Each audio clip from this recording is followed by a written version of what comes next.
శ్రీలీల ఏంటి, ఎట్లా పవన్ కళ్యాణ్ గారిని శ్రీలీల ఎట్లా ఆ కాంబినేషన్ అనుకున్నారు? అంటే నేను అప్పుడు గబ్బర్ సింగ్లో శృతి హాసన్ని తీసుకున్నప్పుడు కూడా ఆ పేరు కొత్తగా ఉండాలి. పోస్టర్ వేస్తే అది ఏం సినిమా అని అడగాలి. ఓకే. ఆల్రెడీ పనిచేసిన హీరోయిన్ పెడితే గబుక్కున ఆల్రెడీ ఉన్న సినిమానే అనుకుంటారు కదా అన్న ఫీలింగ్ రాకుండా నేను ఆల్వేస్ ప్రిఫర్ న్యూ హీరోయిన్స్.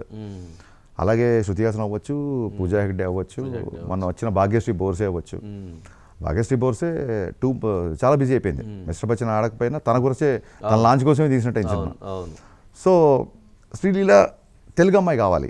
ఇప్పుడు కళ్యాణ్ గారికి ఉన్న లిమిటెడ్ డేట్స్లో నేను వేరే లాంగ్వేజ్ అమ్మాయిని పెట్టుకుని అమ్మాయి డైలాగ్ నేర్చుకునే టైం కళ్యాణ్ గారు వచ్చి అమ్మాయి డైలాగ్ చెప్తుంటే వెయిట్ చేయడము ఇవన్నీ కొంచెం ఉంటుంది. మన తెలుగు అమ్మాయి ఆ క్యారెక్టర్ కూడా అంత గలగలగల ఉంటుంది. ఒక రేడియో ఉండిద్దా అంతే, ఒక రేడియో సీరియల్ రేడియో మరి మీరు ఇంకొంచెం వాల్యూమ్ పెంచాం. పెంచారా? సో ఒక ఆర్జే క్యారెక్టర్, ఒక రేడియో జాకీ క్యారెక్టర్. సో ఈ అమ్మాయి టపా టపా రేడియో జాకీ అంటే ఎలా ఉంటారు, వైభవ్ ఒక ప్రవాహం, ఫ్లో ఆఫ్ వర్డ్స్ ఉంటుంది కదా, ప్రవాహం ఇంకొంచెం ప్రవాహం ఇచ్చారు. సో అందుకు కళ్యాణ్ గారి పక్కన ఎప్పుడు చేయలేదు, బాగుంటుందని చేసి అమేజింగ్ అంటారు అమ్మాయి క్యారెక్టర్, చాలా బాగా వచ్చింది. సెకండ్ హాఫ్లో హైలైట్ అమ్మాయి అండి. ఏంటి ఇద్దరు హీరోయిన్ని ఏంటి మళ్ళీ అక్కడ కథ డిమాండ్ చేస్తారు సార్ మనకి ఇద్దరు ఏంటి తీసుకొచ్చారు అట్లా కథకి అవసరం.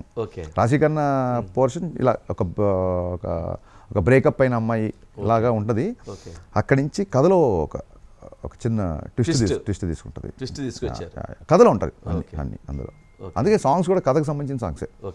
2 మాస్ నెంబర్లు, ఇంకొక 2 మాంటేజ్ సాంగ్స్ అంతే. అవి కూడా ఆ సాంగ్ వచ్చినప్పుడు కథ ముందుకెళ్తుంది.